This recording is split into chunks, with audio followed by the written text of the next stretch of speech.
안녕하세요. 오늘도 사연살롱을 찾아주셔서 감사합니다. 저는 30대 중반의 직장인이자 한 가정의 아내입니다. 저에게는 나이 터울이 10년 나는 여동생이 하나 있어요. 올해로 24. 얼굴도 참 예쁘고 성격도 둥글둥글하니 마음 씀씀이도 무척 고와요. 수능 성적이 전국 상위 2%에 들었을 정도로 공부까지 잘하는 엄친아랍니다. 부모님으로부터 좋은 유전자란 유전자는 다 물려받은 덕분이죠. 저는 동생을 너무 사랑하는 동생 바보예요. 부모님께서 일찍 돌아가셨던 탓에 두 자매가 서로 의지하며 자랐고 언니인 저는 동생을 거의 딸처럼 키웠기 때문입니다. 뭐 굳이 그런 이유 아니어도 어딜 가든 사랑받을 동생이기는 하지만요. 지금으로부터 몇 년 전 동생이 딱 20살 대학교 1학년 1학기 수업을 듣고 있던 시절이었죠. 당시 저는 사내 연애로 만난 남자친구와 결혼 준비를 하고 있었어요. 동생도 성인이 되었고 대학교까지 들어갔겠다. 이제 새 가정을 꾸려도 되겠다는 생각에서였어요. 결혼식 전날 동생은 저를 부둥켜 안고 펑펑 울더군요. 딸 자식 멀리 시집 보내는 친정 부모의 눈물처럼요. 언니한테 시집살이 같은 거 막 시키고 그러면 어떡하지? 이상한 사람들이면 어떡해? 걱정은? 나 언니야. 너 키워낸 네 언니. 시집살이? 누가 얌전히 당해준대? 아니 그래도 혹시나 정말 아주 만약에 이상한 사람들이면 언니 그렇게 못 믿어? 하긴 언니가 가만히 당하고 있을 사람은 아니지. 암튼 행복해야 돼. 알지? 너도 그만 좀 울어. 언니 어디 안 가. 결혼해도 평생 네 언니 해줄 거야.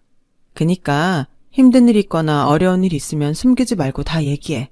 언니가 지켜줄게. 엄마 아빠처럼. 그렇게 저는 결혼식을 올렸습니다. 신혼방은 시댁에 차렸어요.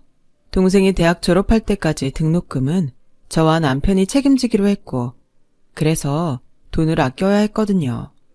시댁은 시어머님, 시아주버님, 남편 이렇게 세 식구였습니다. 얼핏 보기에는 아주 평범한 집안이었죠. 문제는 시아주버님이었어요. 시아주버님은 통신사 직원이었고 남편과는 저와 동생 사이처럼 나이 차이가 많이 나는 관계였어요. 그때 남편이 30대 초반, 시아주버님이 50대 초반이었으니까요. 사실 50대 초반이라는 나이를 듣고 조금 놀랐어요. 전 최소한 50대 중반은 넘겼으려니 생각하고 있었거든요. 시아주버님은 심지어 여자를 한 번도 못 만나본 노총각이었습니다. 상황이 이러하니 남편과 시어머니는 늘 시아주버님 걱정이었어요. 특히나 시어머니는 아주버님에게 혹시나 결혼 상대라도 생긴다면 유산을 미리 떼어주는 것도 모자라서 땡빛을 내서라도 결혼 준비 단단히 챙겨주겠다는 작전까지 하고 계셨습니다. 저도 두고 보기만 할 수는 없었어요. 일찍이 돌아가신 친정 부모님의 가르침이 떠올랐어요. 가족의 어려움은 가족이 힘을 합쳐야 한다. 결혼했으니 저도 시댁의 가족이 된 거잖아요. 그래서 직접 도움을 주기로 했습니다. 있잖아 여보, 내가 선자리라도 한번 마련해볼까? 왜? 어디 좋은 사람이라도 있어? 잘 알아봐야지. 맨날 걱정만 하는 어머니 보는 것도 짠하고 해서. 혹시 재혼 자리 생각해? 무슨 아주버님이 나이는 있어도 초혼인데 함부로 재혼 자리 들이밀면 실례지. 글쎄. 마음은 고마운데 잘못되면 괜히 자기만 양쪽에서 난처해질까 싶어서. 맨날 걱정만 하지 말고 일단 한번 알아보자. 좋은 인연 있을 거야. 찾아볼게 내가. 마음을 맞춘 저와 남편은 그날로 시아주버님에게 좋은 인연이 되어줄 분을 찾아 나섰죠. 친구의 친척, 직장 선배의 지인, 아는 사람의 아는 사람 등 저와 남편의 인맥이 닿는 만큼 최선을 다해 알아보았고 상대방에게 신뢰가 되지 않는 선에서 그분이 좋은 사람인지를 살폈습니다. 그런데 이상했어요. 선자리를 두 손 들고 환영할 줄로만 알았던 시어머니의 반응이 영 뜨뜻미지근한 거 있죠. 혹시 따로 정해둔 인연이라도 있나 싶었어요. 만약 그렇다면 저와 남편이 추진하고 있는 선자리가 크게 불쾌할 수도 있는 일이잖아요. 그래서 시어머니에게 여쭈어 보았더니 딱히 뭐 그다지 하는 뜨뜻미지근한 대답과 함께 묘하게 기대에 찬 시선만 돌아왔어요. 시어머니의 뜨뜻미지근한 대답과 영문 모를 기대에 찬 시선에 저희 부부는 갈피를 잡을 수가 없더라고요. 걱정과 고민을 거듭하다가 아주버님에게 물어봤어요. 선자리를 만들면 나갈 의향이 있냐고요. 그러자 아주버님은 기다렸다는 듯 한박 웃음을 지으며 나가겠다고 대답했어요. 시아주버님도 시어머니의 기대와 똑같이 시선을 저희 부부에게 보내더군요. 그때 그 기대가 무엇인지 미처 몰랐던 저와 남편은 준비해둔 선자리들을 예정대로 진행했어요. 그런데 혹시 상대분들이 다들 마음에 들지 않으셨나요? 재수 씨는 그걸 꼭 말로 해야 하나 보죠? 아니요, 보면 알겠어요. 처음에 한두 번은 말도 없이 커피만 마시다가 일어났다고 하고 지난주랑 오늘은 펑크까지 냈으니까요. 그래서요. 그분들 어디가 어때서 인연이 되기에 부족했는지를 알려주셔야 저희가 다음 준비를 해드릴 수 있잖아요. 나이가 너무 많아요. 네? 요즘 남자 나이 50이면 한창입니다. 여자 나이 50이면 쉬어 터진 찬밥이고. 혹시 그 말을 상대방 앞에서 하신 건 아니죠? 했는데요. 안 됩니까? 실망입니다. 이런 분인 줄은 몰랐네요. 알았으면 선자리 안 만들었죠. 황당했어요. 상대방 여성분들께 하나하나 연락을 드려 시아주버님의 무례에 대한 진심 어린 사과를 전했어요. 그분들께서는 저희가 무슨 잘못이냐며 용서해 주셨지만 용서를 받으면서도 죄송하고 면목이 없더라고요. 특히나 여자 나이 50 어쩌고 했던 시아주버님의 말은 화가 참 많이 났고 도저히 그냥 넘어갈 수가 없었습니다. 저희 부부의 체면 때문이 아니에요. 남자 여자를 다 떠나서 사람이 사람에게 쉬어 터진 찬법 어쩌고 하는 건 되게 몹쓸 짓이니까 화가 난 거죠. 고민하던 저와 남편은 시아주버님의 인연 찾기를 완전히 그만두었어요. 더는 누구도 소개를 시켜줄 엄두가 나지 않더라고요. 행여 선자리가 잘 되어 결혼을 한다고 쳐도 결혼 다음이 더 걱정이었고요. 여성에 대한 잘못된 가치관을 가지고 있는 시아주버니가 이어주었다는 건 하나만으로도 저와 남편은 이미 큰 잘못을 저지르는 것이기 때문이었어요. 저와 남편이 선자리 만들기를 그만두거나 말거나 시아주버님은 자기가 무슨 잘못을 했는지도 모르는 주제에 저희 부부를 향해 자꾸만 기대에 찬 시선을 보내왔습니다. 그래서 저와 남편은 솔직하게 다 얘기했어요. 지금 그 마음가짐으로는 더는 선자리를 찾아줄 수가 없다고요. 시아주버님은 기가 팍 죽어 방으로 들어가 버렸고 그러기가 무섭게 시어머니가 저에게 한 소리 하더군요. 예, 넌 한솥밥 먹는다는 애가 그렇게 눈치가 없니? 눈치요? 무슨 눈치요? 시아주버님 되는 사람이 왜 퇴짜를 놨는지 진짜 바라는 게 무언지 그렇게 모르겠어? 진짜 바라는 거요? 젊은 여자 말씀하시는 건가요, 지금? 젊기만 하다고 다 되는 거야? 그럼 젊고 예쁘기까지 한 여자요? 그거 되게 많이 잘못 생각하시고 계시는 거예요. 어머님, 솔직히 시아주버님 동년배 중에서도 좋은 분 만나기 쉽지가 않은데 젊고 예쁜 여자라뇨. 욕심이죠. 그리고 여자 나이 50이면 쉬어 터진 찬밥이다. 그런 몹쓸 말이 세상에 어딨나요? 답답하기는 에이. 그렇게 다툼의 며칠이 흘러갔습니다. 시어머니가 자꾸만 눈치 없다는 핍박을 던졌지만 저는 굴하지 않았어요. 눈치가 없는 게 아니라 아주버님의 가치관이 잘못된 탓이라며 당당히 맞섰어요. 그런 가치관을 갖고 있는 사람에게는 함부로 인연을 소개해 줄 수가 없겠다고 딱 잘라버렸죠. 그러거나 말거나 시어머니의 핍박은 계속되었고 시아주버님도 수시로 뭔가 기대에 찬 눈빛을 계속 보내왔어요.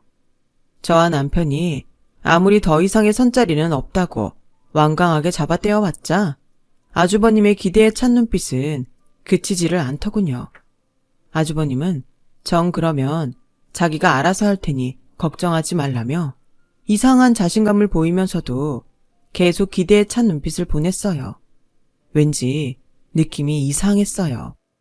그런 아주버님에게서 불길한 기운이 느껴졌습니다. 그러던 어느 날 아주 늦은 밤중에 동생이 저를 집 밖으로 불러내었어요. 좀처럼 그런 일이 없었던 아이였는데 무슨 일이 생겼구나 싶었어요. 걱정되는 마음에 급히 나가보니 동생이 저를 마주하자마자 펑펑 울어버리더라고요. 저는 일단 동생이 마음껏 울도록 울고 싶은 만큼 다 울 때까지 걱정을 꾹 누르며 기다렸죠. 한참을 울던 동생은 또 한참을 망설이다가 어렵게 이야기를 꺼냈어요. 나 오늘 어디 갔다 왔는 줄 알아? 선짜리.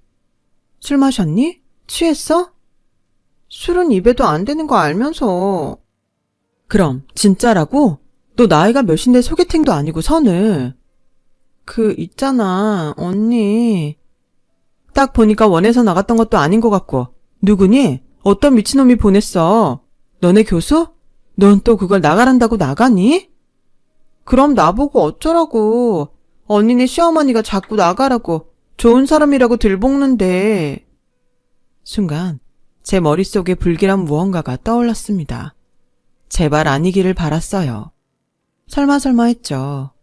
선자리에 언니네 시아주버님이 나왔더라. 짜증나. 뒤통수를 얻어맞은 느낌이었어요. 아니, 세상이 무너져 내렸어요. 하지만 일단 그 자리에서는 정신을 붙들어야만 했죠. 제가 동생에게는 엄마 아빠 대신이니까요. 동생을 지켜줄 가족이라고는 이 세상에 딱 하나, 저밖에는 없었으니까요. 그래서 저는 동생부터 다독였어요. 그 어리고 여린 것이 얼마나 놀랐던지 온몸이 너무 차더라고요. 차라리 미쳐버리고 싶은 심정이었죠. 곧 남편이 도착했고 동생은 저희 부부에게 그간 모든 일들을 들려주었어요.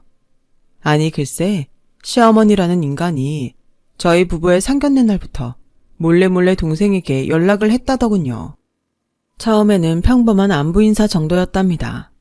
동생도 부모를 일찍 여인 자신을 향한 어른의 호의라고 생각했대요. 그런데 시간이 지날수록 호의가 아니었던 거죠. 시어머니는 동생에게 남자 이야기를 자꾸만 물었더라고요. 사귀는 남자 있냐? 이상형은 어떻게 되냐? 하는 말들로부터 시작해서 급기야는 사랑에는 나이도 국경도 없는 거다. 혹시 남자 경험은 있냐? 따위의 사랑 같지도 않은 속내를 노골적으로 드러내었어요. 쉽게 말해서 내 큰아들이 널 좋아하니 만나볼 생각 없냐는 소리였죠. 그제야 모든 퍼즐이 맞춰주었어요. 시어머니와 시아주버님이 저와 남편에게 보냈던 기대의 시선, 늙은 쓰레기 주제에 감히 내 동생을 향해 품었던 흉악한 욕심, 이어지는 동생의 말이 저의 가슴을 더 아프게 했어요. 동생이 왜 그딴 말들을 들으면서도 참았냐면요. 제 걱정 때문이래요. 행여 동생 자신이 시어머니에게 밉보이기라도 하면 그걸 핑계로 저에게 못된 시집살이라도 겪게 하지는 않을까. 그것이 두려웠답니다. 두려워서 숨기고 참을 수밖에 없었답니다. 아무리 그래도 시아주머님과의 선자리는 동생 스스로도 역겨웠던 거죠. 그래서 저에게 도움을 청했던 거고요. 언니가 하는 말 잘 들어. 너랑 제일 친한 친구 있지? 우리 집에 맨날 와서 놀던 애들. 걔들은 왜? 당장 경찰에 신고하고 싶은데 지금 상황에서는 죄 따지기도 힘들 것 같고 또 너도 부담스러워할 것 같고 일단 걔들한테 다 얘기해. 네 잘못 하나도 없으니까 부끄러워하지 말고. 그리고 같이 여행 좀 가 있어. 형부가 보내줄 거야. 해외든 어디든. 다음은? 언니는 뭐 어쩌려고. 그러다 그 사람들이 언니한테 해코지라도 하면 어떡해. 결혼식 전날에 했던 얘기 벌써 까먹었니? 네 언니 계속 할 거야. 내가 지켜줄 거야. 언니도 되지만 엄마 아빠 대신이기도 하니까.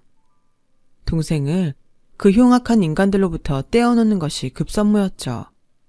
급한 대로 남편을 동생에게 붙여주었어요. 휴대폰 번호도 바꿔주고 동생을 친구들과 함께 여행을 보내놓은 다음에 쓰레기 모자 몰래 동생이 머물 거처까지 마련해놓고 돌아오라는 신신당부를 해가면서요. 그러고는 그 길로 저 혼자 시댁에 쳐들어갔습니다. 쓰레기 같은 모자도 사태를 대충 짐작하고 있던 모양이죠. 차갑게 굳은 저의 얼굴을 마주하기가 무섭게 도망치듯 방으로 들어가 버리려 했습니다. 저는 그런 그들에게 소리쳤죠. 이래서 젊고 예쁜 여자 찾았구나. 남의 집 갓 20살짜리 동생이 탐나서? 그래도 내가 시어머니인데 반말은 좀 심하구나? 이 상황에 무슨 말을 못할까? 더 개 같은 말도 듣고 왔는데. 개 같은 말일 것까지는 없지 않니? 까놓고 사돈 처녀는 여자고 우리 큰아들은 남잔데 마음 맞으면 한 이불 덮고 살 수도 있고 그러는 거지. 왜? 법적으로다가도 겹사돈이라는 게 있다드만. 뭐? 겹사돈? 그건 지들끼리 사랑할 때나 얘기고. 기왕 이렇게 된 거 너도 받아들여라. 손주 계획은 대학 졸업할 때까지 미루라고 당부할 테니. 닥쳐 좀. 나이 50짜리 쉬어 터진 찬밥 찌끄레기를 어디다 들이대? 꼴에 썩은 냄새 풀풀 풍기는 주제도 모르고 감히 누구한테? 나도 결정하기 쉽지 않았다. 그런데 어쩌겠니? 이게 다 부모 마음인 것을. 누가 누구 마음대로 뭘 결정했다는 건지 모르겠고 이거 하나만 똑바로 알아도 그런 걸 사람들은 보통 정신 이상이라고 그래. 부모가 아니라 미친 사람이라 그런다고. 말을 마친 저는 시아주버님, 아니 나이 50살 처먹고 쓰레기로 늙은 장병구 씨에게 딱 한마디 했어요. 야, 장병구, 길게 말할 가치도 없다 넌. 더러운 새끼. 저는 그 길로 짐을 챙겨 시댁에서 나왔습니다. 다시는 그 쓰레기 모자와 상종도 하지 않을 작정이었죠. 남편도 저의 편이었습니다. 제가 한바탕 쑤시고 떠난 뒤에 시댁을 찾아가 남편이 또 한 번 뒤집어 놓았고 의자를 확정 지었죠. 제가 동생을 지키기 위해 부탁했던 임무들도 모두 완수해 주었고요. 그런 저희의 경고가 먹혀서일까요? 쓰레기 모자는 한동안 잠잠했습니다. 동생이 여행에서 돌아온 뒤로도 이상한 조짐은 없었어요. 그렇게 사건은 마무리되는 줄 알았죠. 하지만 쓰레기 모자는 더러운 심성을 끝내버리지 못했어요. 시작은 시모였어요. 동생의 학교를 수시로 찾아오기 시작했다더군요. 동생의 친구들이 시모를 쫓아내봤자 며칠 뒤면 천연덕스럽게 다시 나타났습니다. 신고도 해보았지만 경찰도 뾰족한 수가 없는 모양이더라고요. 시모가 동생에게 직접 해코지를 한 적이 없다는 이유에서였습니다. 이해해요. 쓰레기 모자의 흉악한 행동들에 대한 이야기를 처음 듣던 날, 저 또한 경찰들도 처벌까지 이끌고 가기는 힘들 것이라고 예상했으니까요. 그래도 동생을 지켜줄 친구들이 많아서 참 다행이었어요. 물론 다행이라고 해서 당하고만 있을 생각은 아니었죠. 저와 남편은 때를 기다렸습니다. 그러던 어느 날 추악한 장병구가 저희 부부에게 빌미를 주었죠. 통신사 직원이라는 지위를 불법적으로 이용해 동생의 바뀐 휴대폰 번호를 알아내었고 먼저 연락을 해온 것이죠. 저와 남편은 쾌재를 불렀어요. 동생 명의로 된 휴대폰은 사실 저희 부부가 들고 있었거든요. 동생에게는 친구 명의의 휴대폰을 하나 개통해 임시로 쓰게 해두었고요. 저희는 장병구에게 연락하지 말라는 단답을 남기고는 번호를 바꾸었습니다. 그러기 무섭게 장병구가 또 번호를 알아내 연락을 하더군요. 연락하지 말라는 단답과 번호를 바꾸기가 10번쯤. 마침내 모든 준비가 끝났어요. 며칠 뒤 장병구는 세련되고 젊어 보이는 차림이라고 생각했는지 80년대 촌스러운 청청 패션을 쫙 빼입고 신이 나서 집을 나섰더군요. 저희 동생으로부터 만나서 얘기하자는 문자를 받았기 때문이었죠. 그날의 약속을 데이트쯤으로 착각했던 모양입니다. 아주 잘된 일이었죠. 그 문자는 저희 부부가 보낸 것이었으니까요. 장병구가 가발을 휘날리며 해벌쭉 약속 장소로 도착하는 순간 대기하고 있던 카메라들의 플래시 세례가 장병구를 향해 일제히 불을 뿜었습니다. 장병구는 겁에 질려 포토라인에 선 범죄자 마냥 쪼그라들었고 그런 장병구를 향한 기자들의 비난과 조롱이 쏟아졌어요. 사돈처녀에게 치근덕거린 것이 사실입니까? 오해하지 마세요. 사랑입니다, 사랑. 사진 찍게 얼굴 좀 가리지 마시고 본인의 행동이 쪽팔린 줄은 아시나요? 거참, 사랑한다니까요, 순수하게. 당사자가 아니라던데요. 더러워 죽겠다던데요. 장병구 씨가 한 행동이 범죄라는 거 인정합니까?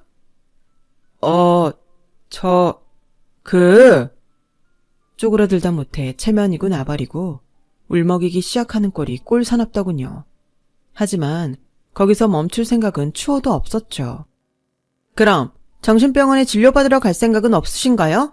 오늘 패션도 딱 정신 나간 노인네 차림인데. 이러지 마세요, 제발. 이거 나름 메이크업. 제가 무슨 죄를 졌다고 이러십니까? 딸뻘대는 여성에게 치근덕대놓고 잘못이 아니라고 하셨는데요. 그럼 스스로가 당당하다면 이 사실을 기사를 내도 되겠습니까? 살려주세요. 그 말을 끝으로 그놈은 주랭랑을 쳐버렸습니다. 얼마나 급했던지 휙 날아가 버린 가발을 챙겨갈 엄두조차 내지 못하는 채로요. 저와 남편은 장병구가 버려두고 간 가발을 똥유지 집는 것처럼 오만상을 찡그리며 두 손가락으로 집어 쓰레기통에 처박았습니다. 그리고는 기자들의 앞으로 나섰어요. 당연히 기자들은 기자들이 아니었고 약속 장소도 기자회견장이 아니었죠. 다들 동생의 친구들이었죠. 동생을 지켜주기 위해 저희 부부의 부탁을 들어준 고마운 친구들이었어요. 저와 남편은 감사한 마음을 가득 담은 금액을 친구들에게 전했습니다. 혹시 친구들이 부담스러워할지도 모르니 나중에 동생과 같이 맛있는 거라도 먹으러 다니라고 하면서요. 기자회견을 마친 저와 남편은 다음 계획을 위해 찢어졌어요. 저는 친구들이 찍어둔 사진 파일들을 인화했고 그 길로 시댁에 쳐들어갔습니다. 그놈은 제가 도착할 때까지도 자기 엄마의 품에 안겨 흐느끼고 있더라고요. 그렇다고 뭐 동정 따위 베풀어줄 이유는 없죠. 쓰레기 모자와 마주하기 무섭게 그들의 낯짝에 사진들을 던졌어요. 귀싸대기 때리듯이 아주 찰지게요. 사진을 본 쓰레기 모자는 아연실색이 되더라고요. 그 사진은 추잡스러운 장병구들로 가득했습니다.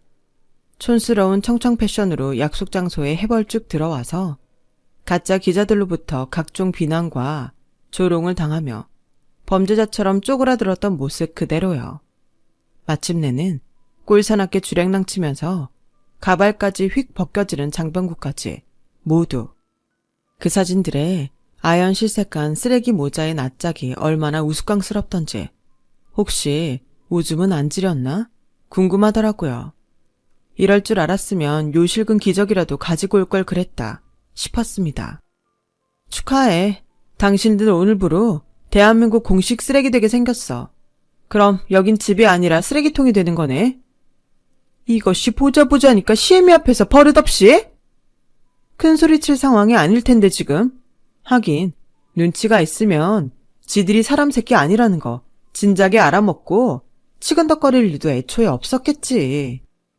그깟 겹사돈 하나가 뭐 그렇게 대단한 일이라고 이렇게까지 사람을 비참하게 만들어. 비참? 착각하지 마. 아직 시작도 안 했어. 기사 나가면 그때부터 시작이지. 순간 쓰레기 모자가 무언가를 깨달은 모양인지 바닥에 널브러진 사진들을 급히 주워 찍기 시작했습니다. 가소롭더군요. 나이 50 처먹고 다 쉬어 터진 찬밥꼬라지라 무식해서 모르는 모양인데 사진은 수천 벌이고 다시 뽑으면 그만이야. 그러니? 이거 참 미안하게 되었어. 용서해 주렴. 당신들 같으면 이게 용서가 될 일일까? 그래. 말만 하렴. 뭐든. 우리가 어떻게 해주면 기사 나가는 거 막아주겠니? 쓰레기답게 쓰레기처럼 쓰레기통에 처박혀서 없는 것처럼 지내. 다시는 나랑 내 동생 앞에 얼씬도 하지 말고 당신 둘째 아들도 없다 생각하면서 찌그러지라고. 내가 원하는 건 그것뿐이야. 그래. 그러자 약속하마. 그리고 마지막으로 경고하는데 나는 거리에 쓰레기가 버려져 있다고 피해가는 쪽이 아니야. 오히려 싹 갖다가 치워버리는 쪽이지. 내가 사랑하는 사람들에게 똥 뿌리는 쓰레기라면 더더욱 확실하게. 혹시 몰라서 참고하시라고. 마침 자신의 임무를 마친 남편이 도착했습니다. 남편은 가지고 온 종이 한 장을 장병구의 가슴팍에 거친 손으로 안겨주었습니다. 그 종이를 본 쓰레기 모자는 사색이 되었어요. 남편은 저의 동생과 함께 곧장 경찰서로 이동해 아주버님을 고소했죠. 통신사 직원의 지위를 이용해 동생의 개인적인 정보인 전화번호를 불법으로 알아낸 혐의였죠. 그래요. 남편이 가져온 그 종이는 저희 동생이 아주버님을 개인정보보호법 위반으로 고소했다는 고소 접수증이었습니다. 망연자실한 쓰레기 모자는 한숨만 퍽퍽 내쉬었고 모든 작전을 성공한 저와 남편은 쓰레기통을 유유히 빠져나왔습니다. 장병구 씨는 개인정보보호법 위반으로 벌금형 처분을 받았어요. 그 사실이 직장에 알려진 탓에 해고 처리되어 지금은 백수신세가 되었답니다. 그러는 한편으로 혹시나 저와 남편이 마음이 변해 그날의 사진과 기사들을 온 세상에 공개하지는 않을까 하는 걱정에 시달리면서 지내고 있어요. 평생 안 알려줄 겁니다. 죽을 때까지 노심초사하면서 살라죠. 사랑하는 내 동생에게 불안한 시간들을 안겨준 것에 대한 벌입니다. 누구든 원치 않는 지나친 관심은 그 사람에게 괴로운 시간이고 또 범죄라는 것도 알았으면 좋겠네요. 저는 30대 중반, 동생은 20대 중반이 되었어요. 동생은 몹쓸 사건들을 겪었으면서도 대학을 조기 졸업했고 저희 부부와 잠시 함께 지내는 중입니다. 그리고 저는 이제야 한시름 덜었어요. 언니인 저의 사랑보다 더 깊은 사랑을 아낌없이 줄 남자가 동생에게 생겼거든요. 좋지 않은 일을 겪은 동생이 더 행복하게 살았으면 하고 진심으로 바라봅니다. 저의 긴 사연 들어주셔서 고맙습니다. 들어주신 분들 항상 꽃길만 걸으시길 바랍니다. 여러분, 사연 댓글에 응원과 현명한 조언 부탁드려요. 좋아요와 구독은 저에게 큰 힘이 됩니다. 오늘도 좋은 일 가득하세요.